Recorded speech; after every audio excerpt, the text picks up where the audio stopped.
finally here. Thank you so much for coming to my channel.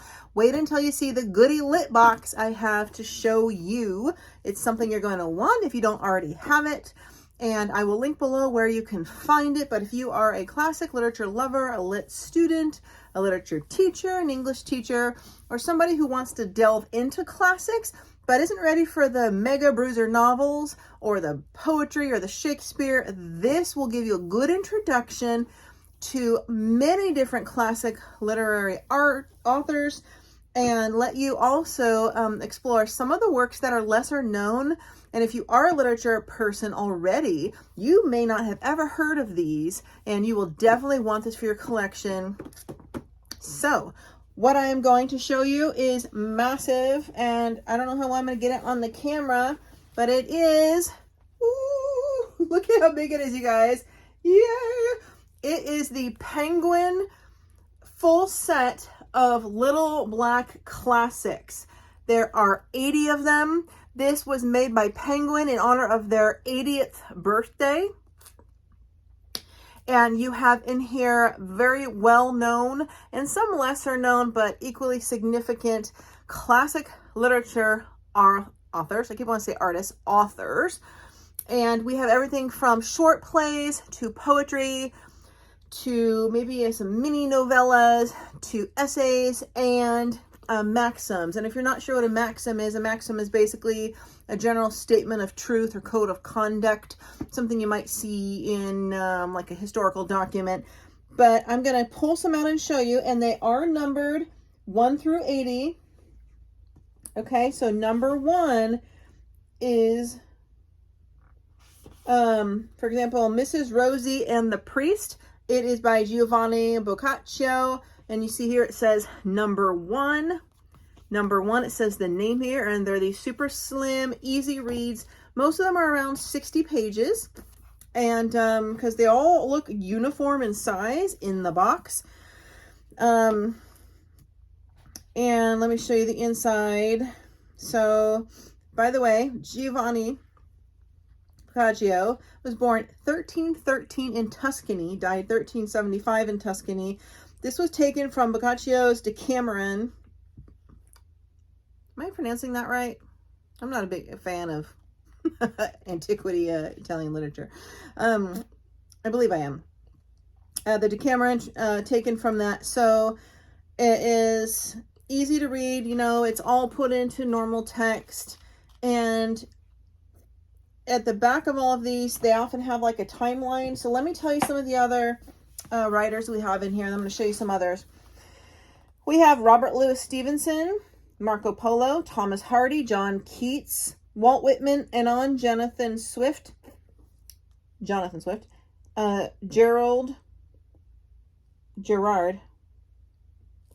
that one has a smudge on it, lipstick, Hopkins, Jane Austen, Edgar Allan Poe, Thomas Nash, Geoffrey Chaucer, Henry Mayhew, Dante, Rudyard Kipling, Hans Christian Andersen, Petronius, Karl Marx, and Friedrich Engels. We have Nikolai Leskov, Elizabeth Gaskell, Herman Melville, Charles Dickens, John Wolfgang von Goethe, Samuel Taylor Coleridge, Leo Tolstoy, Sophocles, Anon, Christina Rossetti. Oh, my favorite. Let's pull that. I know that one quite well. H.G. Wells, Virgil, Sappho, Ovid, D.H. Lawrence, who wrote Lady Chatterley's Lover, Homer, the Brothers Grimm, Charles Darwin, Kate Chopin, Joseph Conrad, Shen Fu, Giorgio Vasari, Sophocles, Wilfred Owen, Edith Wharton, Nikolai Gogol, Samuel Pepys, Gustave Flaubert. We have C.P. Cavafy, Honore de Balzac. We have Ivan Turgenev. Okay, I never heard of him. Most of these I know. There are a few, like Johann Peter Hebel, How a Ghastly Story Was Brought to Light. I don't know who that is. Let's take a look. Johann Peter Hebel. This looks like a little work of Gothic. Born 1760 in Basel, the Swiss Confederacy, died 1826, Grand Duchy of Baden. The stories in this selection were first published in Johann Peter Hebel's something or other in Swiss I can't pronounce in 1811 and are taken from the treasure chest chosen and translated by John Hibbard, 1994. Yeah, this looks like a little work of Gothic fiction. So, Christina Rossetti, when I was doing my undergraduate literature degree at the University of Oregon, I believe I took it might have been in the survey. I was probably like in one of the survey of English literature where you had to study out of the Norton Guide, the giant Norton Guides, which I still have all of those. But we did study Christina Rossetti, and Goblin Market was my favorite. And I wrote an entire big essay on it. I think I still have a copy of it. And my interpretation of Goblin Market, I'm probably going to give this a reread and do a video on this for anyone who wants to write an essay on it or read it. It's absolutely brilliant. It's full of like metaphor and symbolism and, you know, bad treatment of women and a lot of underlying hidden stuff in here that is really just ripe for the interpretation. So that is something I'm looking forward to. I thought I just saw something that said a Christmas Carol in here. What is that? Oh, Goblin Market and other poems. Now, the Goblin Market is quite long, but there's one called the Christmas Carol. Is that like a different Christmas Carol? Oh my goodness, it is. Christina Rossetti wrote a Christmas Carol poem. Let's read it. In the bleak midwinter, frosty wind made moan. Earth stood hard as iron, water like a stone. Snow had fallen, snow on snow, snow on snow in the bleak midwinter long ago. Our God, heaven cannot hold him, nor earth sustain. Heaven and earth shall flee away when he come again to reign. In the bleak midwinter, a stable place sufficed, the Lord God Almighty, Jesus Christ. Enough for him, whom cherubim worship day and night, a breastful of milk and a mangerful of hay, enough for him, whom angels fall down before, the ox and the ass and the camel, which we all adore. That's funny. Angels and archangels may have gathered there, cherubim and seraphim thronged the air, but only his mother, in her maiden bliss, worshipped the beloved with a kiss. What can I give him, poor as I am? If I were a shepherd, I would bring a lamb. If I were a wise man, I would do my part. Yet what can I give him? God, give my heart. Oh, I love it, love it, love it. Oh my gosh, Goblin Market. I love it. Okay, so let's take a look here. I want to see what they have here by Charles Dickens because he's one of my faves. That is number 37. Charles Dickens, The Great Wingleberry Duel. Have you guys heard of that? Seriously, like I've read all these authors with my degrees and everything, and like most of them at least, either these few I've never heard of or I've heard of, and they're these little works that I've never, like, they don't bring to the forefront of your studies. Let's take a look-see. Charles Dickens, born 1812, died 1870. The Great Wingleberry Duel. Let's read it. Let's read a paragraph. The little town of Great Wingleberry is exactly 42 miles and 3/4 from Hyde Park Corner. It has a long, straggling, quiet high street with a great black and white clock, at a small red town hall halfway up, a marketplace, a cage, an assembly room, a church, a bridge, a chapel, a theater, a library, an inn, a pump, and a post office.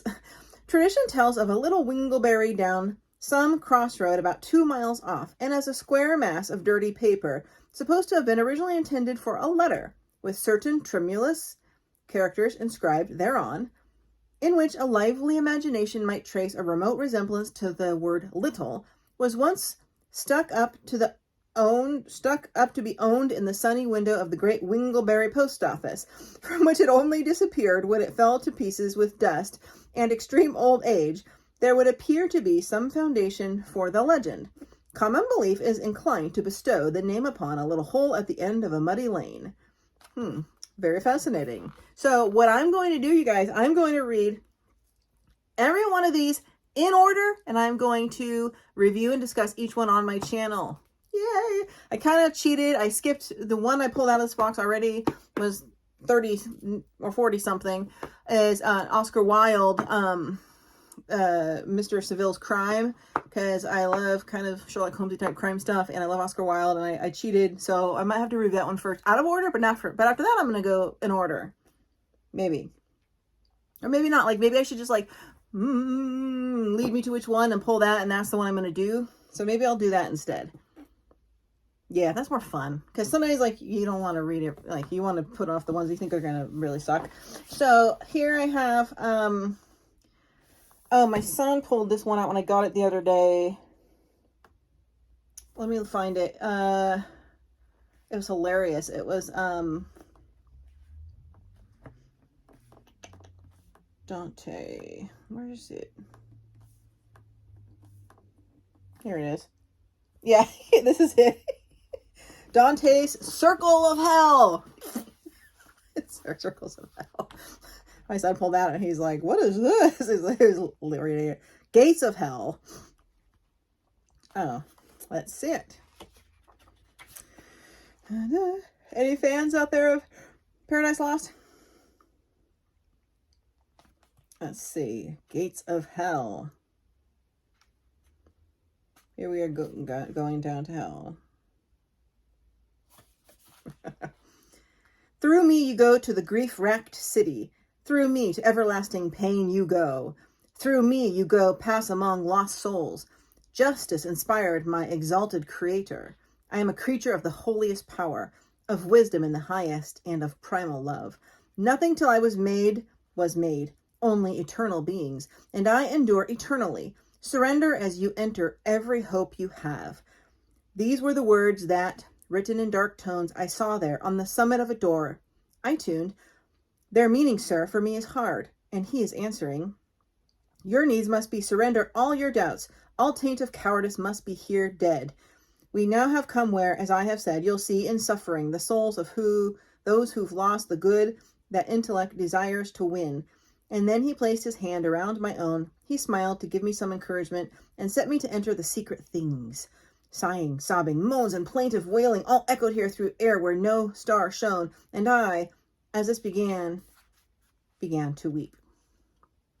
Discordant tongues, harsh accents of horror, tormented words, the twang of rage, strident voices, the sound as well of smacking hands.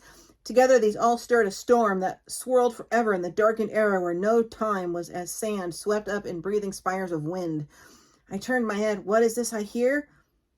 Who can these be so overwhelmed by pain? This baleful condition, he said, is one that grips those souls whose lives contemptibly were void of honor and ill fame. These all commingle with a noisome choir of angels who, not rebels, yet not true to God, existed for themselves alone.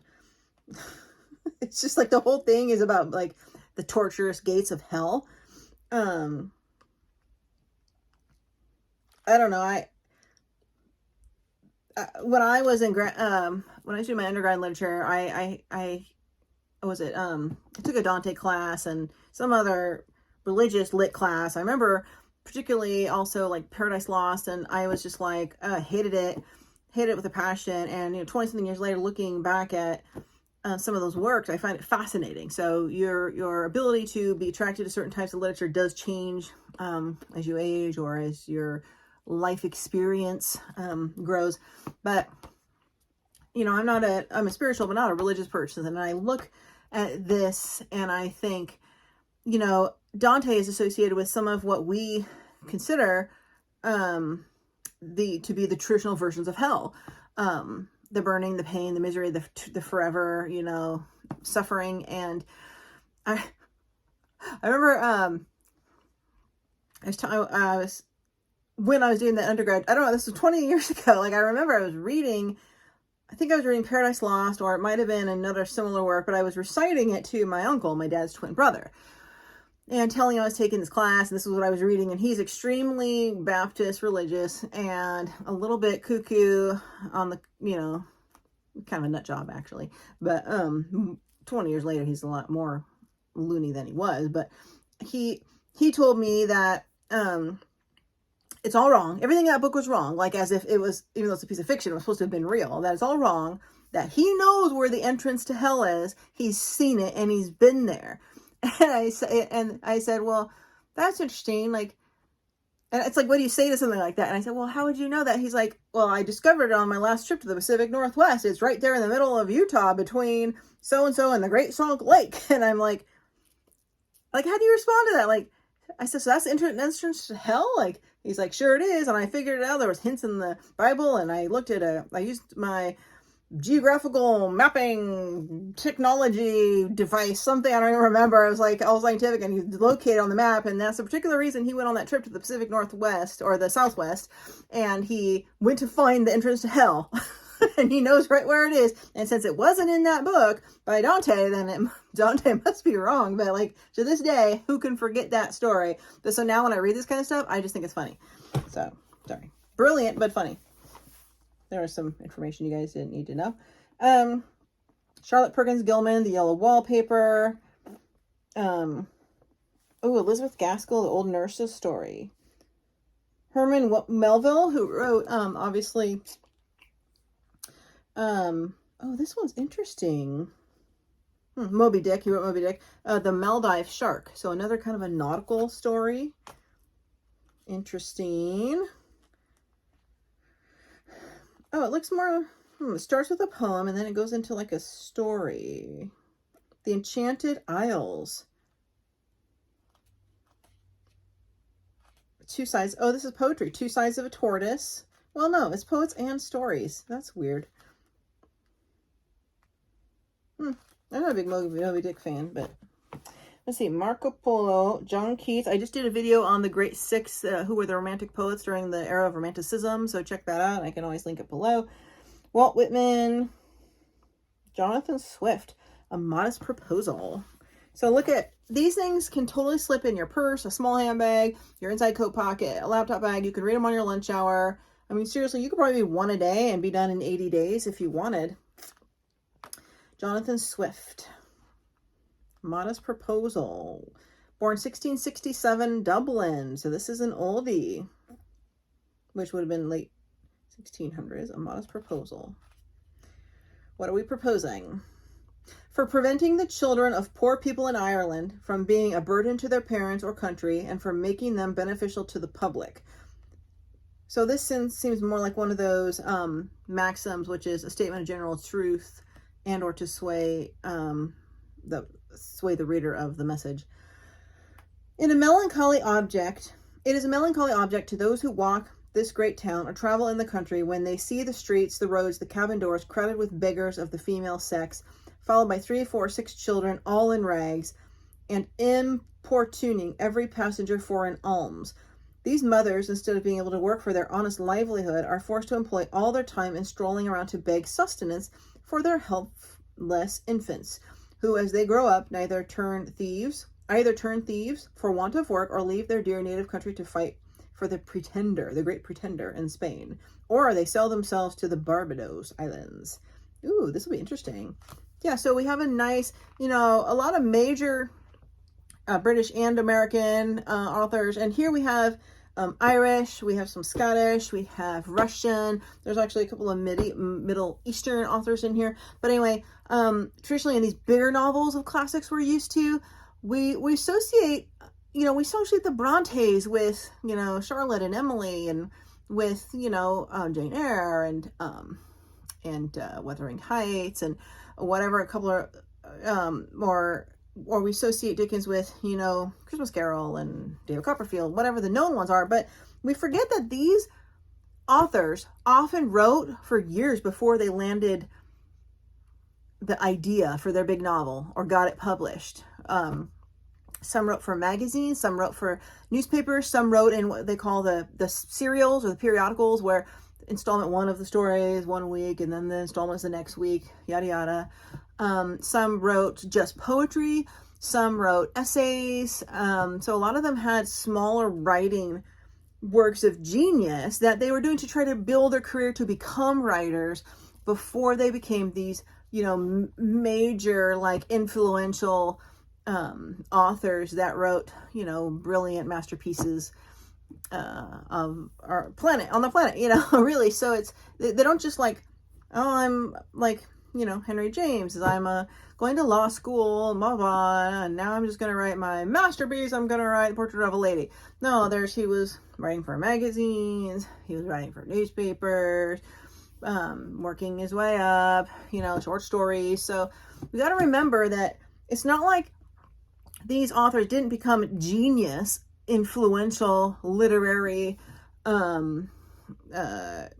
contributors to the whole literary genre, I guess you could say, once they wrote those big books, they didn't just like, oh, I wrote the book, now I have the skill. They had the skill when they were writing the little stuff too, but no, it just didn't get any recognition because everyone's so focused on the masterpieces, you know, the books, like we know it as the books taught in college or grad school, whatever. So I aim to teach a lot of the uncommon books of great writers as well. So if you're interested in that, please subscribe to my channel, and I'm going to be reviewing each little black classic on here and discussing it. And I will link this box up below if you guys want to get it and read along. I haven't decided if I should do like chronological or not. Like, I feel like going out of order, like I'm breaking some kind of a code or something. You guys tell me what you think. Thanks so much, and I'll see you again when I talk about these great books.